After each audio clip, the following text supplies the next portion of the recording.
नमस्कार। हम इस समय मौजूद हैं मऊ में और हमारे साथ जो शख्स मौजूद हैं वो इंदारा अहिरपुरा के रहने वाले हैं प्रांजल यादव। और इन्होंने जो सफलता हासिल किया है और जिले का नाम रोशन किया है, तो आइए हम इन्हीं से बात करते हैं। क्योंकि जैसे ही यह खबर आई कि प्रांजल यादव का सिलेक्शन पायलट के लिए हो गया है, तो पूरे चर्चा का विषय बन गया। तो आइए हम इनसे बात करते हैं और जानते हैं कि इनको कैसा लगा। सबसे पहले तो आपको ढेर सारी शुभकामनाएं। धन्यवाद, धन्यवाद जी। प्रांजल जी, आपने जो मुकाम हासिल किया है, इससे आपके परिवार का नहीं, पूरे क्षेत्र एरिया का नाम रोशन हुआ है। कैसा लग रहा है आपको? बहुत अच्छा लग रहा है जी। अभी तो मतलब जैसे जैसे मैं लोगों को खुश होता हुआ देख रहा हूँ, तो मेरी खुशी भी बस बढ़ते जा रही है, लोगों को खुश होता हुआ देख देख के। जब रिजल्ट आया तब तो मेरी खुशी इतनी ज़्यादा नहीं थी जितनी अब है लोगों को इतना खुश देख करके। आप अपने बारे में बताएं, कैसा रहा आपका शुरुआती जो शिक्षा दीक्षा रही, कहाँ से रही और किस तरह से आपने यह जो मुकाम हासिल किया है, उस जर्नी को आप थोड़ा साझा करें। तो सबसे पहले मेरी बेसिक एजुकेशन जो कक्षा 5वीं तक की थी वो सन फ्रांसिस स्कूल में हुई, जो कि इंदारा में ही है स्कूल वो। वहाँ के बाद फिर मेरे माँ-बाप को लगा कि एक अच्छा स्कूल खुल रहा है मऊ में, तो सनबीम स्कूल मऊ में उन्होंने मेरा एडमिशन कराया। फिर मैंने क्लास 10th और 12th वहीं से करी। उसके बाद मैं दिल्ली गया, अपनी प्रिपरेशंस करी सीपीएल के लिए ही। वहाँ पे मैंने जब अपनी सारे पेपर्स पास कर लिए, तो उसके बाद फिर मैं पुणे गया। पुणे के पास में एक एयरफ़ील्ड है, बारामती एयरपोर्ट है। वहाँ से मैंने अपनी 200 घंटे की फ्लाइंग करी है, जहाँ मैंने टेकनाम और सेस्ना करके 2 जहाज़ होते हैं, मैंने वो जहाज़ उड़ाए और वहाँ से मैंने अपने 200 घंटे पूरे करे। 200 घंटे पूरे करने के बाद मुझे कमर्शियल पायलट लाइसेंस मिला। उसके बाद मैं, जैसे क्या होता है कि ये जहाज़ छोटे होते हैं, फिर बड़े जहाज़ जिसमें पैसेंजर्स ट्रैवल करते हैं, 180 पैसेंजर्स, 1 ऐसा कुछ होता है। तो उसमें उस जहाज़ की ट्रेनिंग के लिए मैं उसको टाइप रेटिंग कहते हैं, तो वो करने के लिए गुड़गाँव में एयरबस इंडिया ट्रेनिंग सेंटर से मैंने अपनी टाइप रेटिंग करी। और उसके बाद फिर एयर इंडिया में मैंने अपना एग्ज़ाम दिया। एयर इंडिया में रिटन क्लियर किया, इंटरव्यू क्लियर किया। सिम चेक होता है जिसमें आप जहाज़ उड़ा करके दिखाते हैं कि हाँ, आपको उड़ाना आता है। तो बस वो सिम चेक का रिज़ल्ट ही 2 दिन पहले आया है, तो बस वो आखिरी स्टेज था, तो वो पार कर लिया मैंने। तो बस यही रहा है मेरी सारी जर्नी इसकी। प्रांजल जी, ये कब सोच लिया था हमने कि आपको पायलट बनना है? ये तो मैंने कक्षा 6 में ही डिसाइड कर लिया था कि हाँ, करूँगा तो कुछ जहाज के आसपास ही करूँगा, नहीं तो फिर देखी जाएगी बाकी। तो ये रहा कि जैसे-जैसे मैं बड़ा होता गया, तैसे-तैसे जहाज के साथ वो प्यार बढ़ता चला गया। तो बस ये था कि अब कुछ तो करना है, तो जहाज के साथ ही करना है, तो क्यों ना जहाज चलाना, वो तो सबसे, आप जहाज के कंट्रोल में होंगे तब, तो वो तो सबसे अच्छी चीज़ है। तो मैंने डिसाइड किया कि जब मैं कक्षा 12वीं पास करी, तब तक मेरे दिमाग में ये हो गया था कि हाँ, मुझे पायलट बनना है।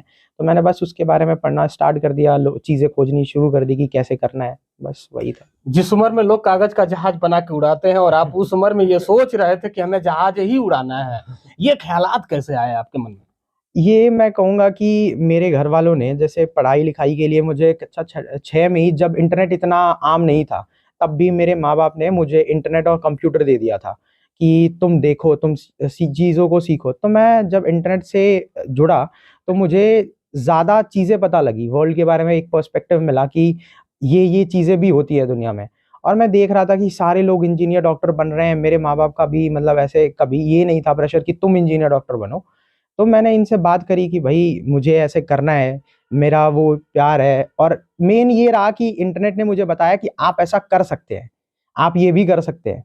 तो मुझे ये हुआ कि अच्छा ठीक है, मैं पायलट बन सकता हूँ।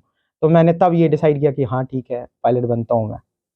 अब गांव में रहे, जैसा कि आपने बताया कि 5वीं शिक्षा दीक्षा इंदारा जैसे छोटा सा एक चट्टी बोला जाता है, अभी भी उसको बड़ा शहर का नाम नहीं दिया जाता। और वहां से आप ये सोचे कि मुझे पायलट बनना है। कुछ लोगों के मन में अभी भी डाउट है, कुछ फैमिली को डाउट है, कुछ बच्चों को भी डाउट बना रहता है कि हम बड़े शहर में जाके बड़े कॉलेज में ही पढ़ के अच्छा मुकाम हासिल कर सकते हैं। उनके लिए आप क्या कहना चाहेंगे? नहीं जी, ऐसा नहीं है। अगर आपने कोई सपना देखा है, अगर अगर आप उस सपने की तरफ आप उतना मोटिवेटेड हैं, तो मुझे नहीं लगता कि आपको बहुत किसी बड़े कॉलेज में पढ़ने के लिए है। मेरे साथ और भी मेरे 1-2 दोस्त सेलेक्ट हुए हैं, जो गोरखपुर से हैं और यहाँ-वहाँ से हैं, जो भी सेलेक्ट हुए हैं। लेकिन उन्होंने भी कभी ऐसा नहीं है कि दिल्ली जैसे बड़े शहर में और लखनऊ जैसे बड़े शहर में जाके पढ़ाई करी हो, तो ही हुआ हो। हाँ, ये है कि मैं मानता हूँ कि ये नंबर कम है। गाँव से आने वाले बच्चे बहुत कम हैं, बहुत रेयर है। लेकिन ऐसा नहीं है कि लोग नहीं है। जिन लोगों ने सपने देखे हैं, जिन लोगों ने मेहनत करी है, उसकी तरफ वो जा रहे हैं, वो अभी भी कर रहे हैं। उनके लिए जरूरी नहीं है कि कोई बड़ा कॉलेज ही हो। तो जिस तरह से आइए अब माता जी से बात करते हैं। बेटा पायलट बन गए हैं, कैसा लग रहा है आपको? बहुत खुशी हो रही है कि आज वो अपने मुकाम पे पहुंच गया। इतनी कम उम्र में, 22 साल की उम्र में आज ये इस जगह पहुंचा है, उसकी खुशी मुझे बहुत ज्यादा है। किस तरह से सपोर्ट किया है आपने बच्चे को? जी, जिस तरह से इसने मांगी उस तरह से हमने सब, शारीरिक, मानसिक, आर्थिक, इसमें बहुत ज्यादा पैसा भी लगता है, उसके लिए हम लोगों ने बहुत बड़ा त्याग भी किया। दोनों लोग हस्बैंड वाइफ मिलकर सपोर्ट इसको किए। ठीक है बेटा, तुम जो करो, हम लोग तैयार हैं तुम्हारे संग। आपने ऐसा कैसे कह दिया? आप टीचर हैं, वो भी सरकारी नौकरी में, और जो तुम करो हाँ ऐसे कैसे? हाँ, क्योंकि ज्यादातर देखा जाता है हमारे क्षेत्र में, हम जहाँ पे है पूर्वांचल के बेसिस में, कि यहाँ पे आईएएस बनो, चाहे पीसीएस बनो, चाहे डॉक्टर बनो, इंजीनियर बनो, ये चारे रटे हुए हैं फैमिली वाले। आपने ऐसा बोल दिया कि मतलब कुछ भी करो। सर दरअसल ये होता है कि मैं पढ़ी लिखी हूँ, तो मुझे पता है कि मेरा बेटा क्या चाह रहा है। मैं अगर जबरदस्ती इसको मैं आईएएस पीसीएस बनाती और ये ना बनता, तो उस समय मेरे लिए ज़्यादा दिक्कत का कारण हो जाता। तो मैं अपनी बेटी या बेटे सबको यही सपोर्ट करती हूँ कि जो आप चाहिए करिए, मैं आपके पीछे खड़ी हूँ। सिस्टर हैं, आइए थोड़ा सा हम आपसे भी बतियाएंगे। बड़े भैया पायलट बन गए हैं, जहाज उड़ाएंगे, हौसला किसका? आपका हौसला क्या कह रहा है?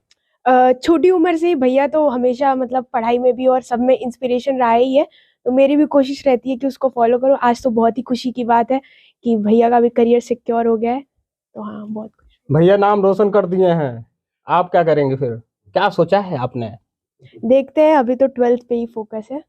फोकस है? हाँ 6 में सोच लिए थे, बोलो, तुम भी बोलो। 6ठी में सोच लिए हैं। हाँ, तो अब हम भी देखते हैं, जब हो जाएगा हम भी बताएंगे। इसका मतलब डाउट है, मतलब बताना इसलिए नहीं चाह रही है कि हो सकता है हम बोल जाएं, इतने लोग हैं और फिर ये लोग ताड़ा मारेंगे। ऐसा कुछ कुछ तो चल नहीं है, रहा होगा। ऐसा कुछ नहीं है। कई सारे करियर एक्सप्लोर कर रहे हैं, अभी पैशन डिस्कवर कर रहे हैं। कहीं पे झूठी ऐसी फील्ड में नहीं चले जाना जहाँ इंटरेस्ट ना हो, तो अभी सब कुछ देख के बताएं। परिवार का कैसा सपोर्ट रहा है आपको? परिवार का तो हमेशा ही बहुत अच्छा सपोर्ट रहा है। यहाँ सिर्फ मेरे माँ बाप तक लिमिटेड सपोर्ट नहीं रहा है, यहाँ तक कि मेरे चाचा लोग या फिर मेरे बाबा दादा, जिन्होंने जिस तरीके से वो सपोर्ट कर सकते थे, उन सब लोगों ने हमेशा मेरी उस तरीके से मदद करने की कोशिश करी है अपनी तरफ से। तो मैं तो ये नहीं कहूँगा कि मतलब कोई भी ऐसा इंसान बचा है मेरे परिवार में जिसने मेरा सपोर्ट नहीं किया है। सबने ही कहीं न कहीं किसी न किसी तरीके से मदद करी हुई है। इवन कि जब मैं गाँव में था तो कक्षा 6वीं तक कोई ऐसा टीचर नहीं था जो मतलब मैथ्स अच्छे से पढ़ा सके। तो मेरे एक चाचा जी हैं, वो सिंटू, अजय यादव, सिंटू बुलाते हैं उनको लोग गाँव में। तो वो मुझे आते थे और अपना समय निकाल कर के मुझे मैथ्स पढ़ाते थे। तो सिर्फ़ वो मुझे मैथ्स उन्होंने सिर्फ़ मुझे मैथ्स नहीं पढ़ाया, बल्कि जो गाँव में जो सामाजिक ज्ञान होता है, जो एक गाँव का ग्रामीण वो समाज होता है, उसकी समझ भी दी मुझे कि हाँ भाई, ऐसे लोगों के साथ उठना-बैठना, ऐसे बातें करना भी ये ज़रूरी होता है, और उन चीज़ों को भी बताया। तो उनका भी एक बहुत बड़ा धन्यवाद है, जो मेरे परिवार से नहीं भी थे, लेकिन फिर भी एक परिवार की तरह मुझे सपोर्ट करा है उन्होंने। तो बस यही सब है। पिताजी हैं, कैसा लग रहा है? बेटा पायलट बन गए बहुत हैं, अच्छा फील हो रहा है, बहुत ही अच्छा। बार-बार आंखें भर आ रही हैं आपकी। जी, बिल्कुल। हाँ, खुशी का है आप लोगों को देख के, और खुशी जैसे बेटा ने कहा कि हम लोग सचमुच इतना नहीं महसूस करते कि ऐसी उपलब्धि है। आप लोग बता रहे हैं कि उपलब्धि बड़ी है। पूर्व प्रधान रहे हैं आप इंदारा देवी थान के, जी। और आपके ही ग्राम सभा का हम लोगों के बेटे ने नाम गार्जियन भी हैं। गार्जियन भी हैं आप, और जिस तरह से पिताजी बता रहे हैं, आप ही के ग्राम सभा के बेटे ने नाम रोशन किया है। कैसा जब लग रहा है छोटे आपको? थे, गोद में खेलते तब भी हम इनके बाबा के साथ रहते थे, खिलाए भी हैं। वो उस दिन नाम सुन के और इतनी बड़ी कर्तव्य दिखाकर पढ़ाई से जो नाम रोशन हुआ, बहुत हम गौरवान्वित हुए, बहुत उत्साहित हुए कि पूरे देश का नाम रोशन किया, गांव का नाम रोशन हुआ ही है। तो ऐसे बच्चों का हमेशा हम लोग सलाम रहेगा, और उम्मीद करेंगे कि और बच्चे मेहनत करें। जैसे उनकी बहन है, वो कह रही कि क्या बताएं आपके सामने, क्या हमारी उम्मीद है। उसकी भी आकांक्षाएं हैं, मगर अभी हम लोगों को आप तो बोल ही दिए कि चाह रहे हैं क्या आप लोगों को बीच में बताएं। तो उसकी भी भावना है कि हम भी कुछ बने, हमारा भाई बना है। इससे एक प्रोत्साहन मिलता है, और बहुत साधारण ढंग से माँ बाप तो थे ही सर्विस में। जिस तरह से कभी हम लोग इनको पढ़ाई में चले जाने के बाद दर्शन नहीं किया, संजोग से कहीं हो जाता था, तो ऐसे ही बच्चे आगे होंगे और देश के भविष्य बनेंगे। और भगवान से प्रार्थना है कि और आगे बढ़ें, इससे भी आगे जा, फिर दोबारा हम लोग आके बधाई थे। कैसा लग रहा है? एक छोटा बहुत सा अच्छा इंदारा की लगा। बात कर लें, बहुत बड़ा शहर नहीं है, छोटा सा शहर है, गांव है, और वहां से बेटा निकल के पूरे भारत में नाम रोशन कर रहे हैं, तो कैसा लग रहा है आपको? मुझको बहुत अच्छा लग रहा है। मैं रामहरि चौहान एडवोकेट, राष्ट्रीय सचिव समाजवादी पार्टी, इस परिवार से मेरा बहुत लगाव रहा है और आपके इंटरव्यू लेने से मैं बहुत खुश हूँ और इस लड़के के टैलेंट से मैं बहुत खुश हूँ। इस परिवार से मेरा इतना संबंध, आज हमारे बीच में हरिशंकर यादव जी नहीं है, मुझको बहुत कष्ट इस बात का आज बहुत कष्ट हो रहा है। उन्होंने ट्यूशन करके इन लोगों को पढ़ाया और दो लड़के एलाइड पीसीएस हुए, अशोक कुमार जी और दूसरे इनके छोटे भाई संतोष कुमार यादव जी। और आज इस लड़के का टैलेंट देखकर मैं बहुत खुश हूँ और मुझे अपार खुशी है कि एक ग्रामीण परिवेश से लड़का निकलकर इतना ऊंचाई तक गया है। मेरी ईश्वर से बहुत ही कामना है कि ये लड़का बहुत आगे जाए। मुझे लग रहा है कि मेरा लड़का इस ऊंचाई पर गया। मेरा पूरा परिवार आज यहाँ, मेरी मैडम है, मेरा लड़का है, सभी लोग यहाँ मौजूद हैं। इतना खुशी हम लोग। काफी आंखें भर आई हैं, खुशी का माहौल है, बट सबकी आंखें भर आई हैं। कैसा लग रहा है? अच्छा लग रहा है। बहुत अच्छा लग रहा है। आप रो रही हैं, पहली बार आप रो भी रही हैं और कह रही हैं बहुत अच्छा लग रहा है, इसका मतलब सफलता कुछ अच्छी मिली है, खुशी के आंसू हैं। जो ये सफलता मिली है, इसको आप लोग कैसे देखते हैं? देखिए, पहले तो मैं प्रांजल को बहुत बधाई देना चाहता हूँ आपके चैनल के माध्यम से। और चाचा, जो हमारे चाचा जी हैं और चाची जी हैं लोग, ये लोग खुद ही गांव में एक मिसाल पहले ही कायम कर चुके हैं लोग। इनका परिवार पहले से ही शिक्षा में इतना मतलब आगे निकल चुका है और आज एक नई बुलंदी को छू रहे हैं। ये बहुत खुशी हो रही है और हमारे क्षेत्र के लिए और गाँव के लिए एक प्रकार से नौजवान बच्चों के लिए एक मिसाल है हम लोगों के लिए कि हाँ, नौजवान बच्चे इनसे देख कर कुछ सीखें कि हाँ, हम भी अपने जीवन में कुछ आगे कुछ बड़ा कुछ कर सकें। क्या कहना चाहेंगे? बहुत बहुत धन्यवाद प्रांजल यादव को कि जिन्होंने इतनी ऊंचाई हासिल की। उसके साथ साथ मैं आपके चैनल को भी धन्यवाद करता हूं और मैं बहुत खुश हूं प्रांजल के होने से।